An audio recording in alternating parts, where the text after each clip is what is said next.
सनातन पद्धति में पंचदेवता कौन कौन से हैं? आप लोग बताओ कौन कौन से 5 देवता हैं? हाँ,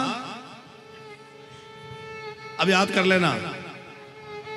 भगवान गणेश जी, भगवती जगदम्बा, सूर्य नारायण भगवान, विष्णु भगवान और शंकर भगवान। ये 5 देवता हमारे यहां प्रमुख हैं। इन 5 देवताओं में ही सारे देवता समाहित हैं। बाकी जितने भी देवता हैं वो इन 5 देवताओं के ही स्वरूप हैं। तो सनातन पद्धति में कितने देवताओं की उपासना का क्रम है? इन 5 देवताओं, पंचदेव उपासना बोलते हैं उसको। गृहस्थ व्यक्ति को अकेले एक देवता की पूजा नहीं करनी चाहिए। आजकल एक फैशन चल गया है कि अकेले लड्डू गोपाल जी रख लिए, लड्डू गोपाल अकेले की पूजन कर रहे हैं, या अकेले कुछ रख लिए। नहीं, गृहस्थ व्यक्ति को 5 देवताओं की उपासना नित्य करनी चाहिए। सूर्य नारायण भगवान को जल चढ़ा के सूर्य भगवान का वंदन करें, नित्य गणपति की पूजन, भगवती जगदम्बा की पूजन करें, भोले बाबा की पूजन करें, राम कृष्ण नारायण इनकी पूजा करें। 5 देवताओं की पूजा करनी चाहिए। इन 5 देवताओं में से यदि विचार किया जाए तो एक तो भगवान शंकर स्वयं ही हैं, दूसरे जो हैं वो इनके बेटा हैं। गणेश जी कौन है? भोले बाबा के पुत्र हैं। तो दूसरे जो पंचदेव उपासना के देवता हैं वो भगवान शंकर के पुत्र ही हैं। तीसरी भगवती पराम्बा जगदम्बा जो है वो इनकी पत्नी ही है। जगदम्बा इनकी पत्नी है। तो भोले बाबा एक तो स्वयं ही हो गए, एक इनके पुत्र हो गए, एक इनकी पत्नी हो गई। और सूर्य नारायण भगवान जो है वो कौन है? वो भगवान शंकर के नेत्र हैं। तो सूर्य नारायण भी भगवान शंकर से अलग नहीं है। और भगवान विष्णु तो बिल्कुल अलग नहीं है, क्योंकि भगवान विष्णु जो है वो भगवान शंकर की आत्मा है। शिवस्य हृदयम विष्णु, विष्णु हृदयम शिव। शिव जी का हृदय भगवान विष्णु है और भगवान विष्णु का हृदय शंकर है। हरि और हर में कोई भेद नहीं है। तो भगवान शंकर का हृदय ही भगवान नारायण है। तो हमारा कहने का अर्थ यह है कि पंच देवताओं की जो उपासना है उसमें 5 देवता भगवान शंकर के ही साथ हैं। माने भगवान शंकर की पूजा करने से 5 देवताओं की पूजा संपन्न हो जाती है, पंचदेव उपासना सिद्ध हो जाती है। हमारे यहां 33 कोटि देवता हैं।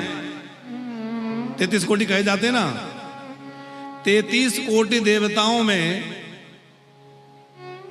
किसी को महादेव नहीं कहा, सबको देव कहा। सब देव हैं, पर भोले बाबा देव नहीं है, ये महादेव हैं। और किसी को महादेव नहीं कहा। चंद्रदेव, सूर्य देव, वरुण देव, कुबेर, ये सब देव हैं कि नहीं? लेकिन भोले बाबा महादेव हैं। तो इन महादेव के आश्रय से बड़ी जल्दी हृदय में भगवत भक्ति का संचार होता है। सदाचारश्च सद्भक्तिर् विवेको वर्धते कथम, विवेको वर्धते कथम।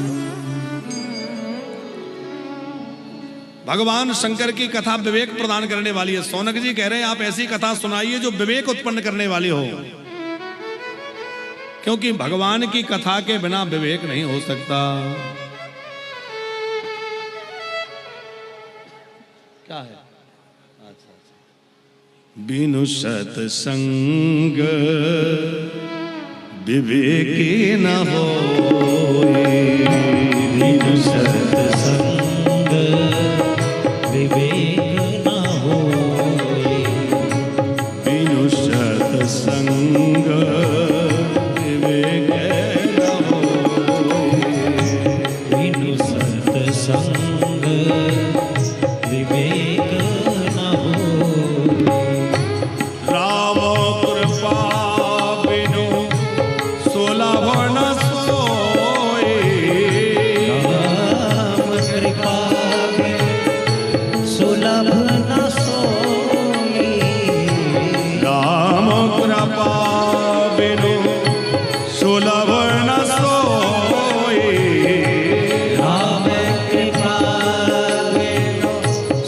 लभन सोई, बिनु सत्संग विवेक न होई।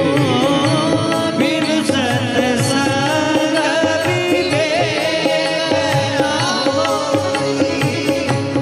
बिना सत्संग के विवेक उत्पन्न नहीं होता, और बिना विवेक के मनुष्य मनुष्य कैसे कहलाए? विवेक कैसे कहते हैं? सत और असत का विवेचन, यह सत है, यह असत है, इसका विवेक पूर्वक विचार करके सत्य को ग्रहण करना और असत का त्याग करना, यह विवेक कहलाता है। वह बिना सत्संग के प्राप्त नहीं हो सकता विवेक। और सत्संग जो है वो बिना हरि कृपा के, देखो कथा मिल जाना बहुत आसान है, लेकिन कथा में मन लग जाना बहुत कठिन है। कथा मिल जाना आज के समय में बहुत कठिन नहीं रहा, क्योंकि भगवान ने खूब कृपा कर दी, जहां तहां खूब कथाएं हो रही हैं, खूब सत्संग मिल रहा है। पर सत्संग में मन लग जाना और मन लग करके भगवान के चरणों में आश्रय में हमारा ध्यान लग जाए और भगवत प्रेम हमें हो जाए, ये बहुत दुर्लभ बात है। ये तो बिना भगवत कृपा के नहीं हो सकती।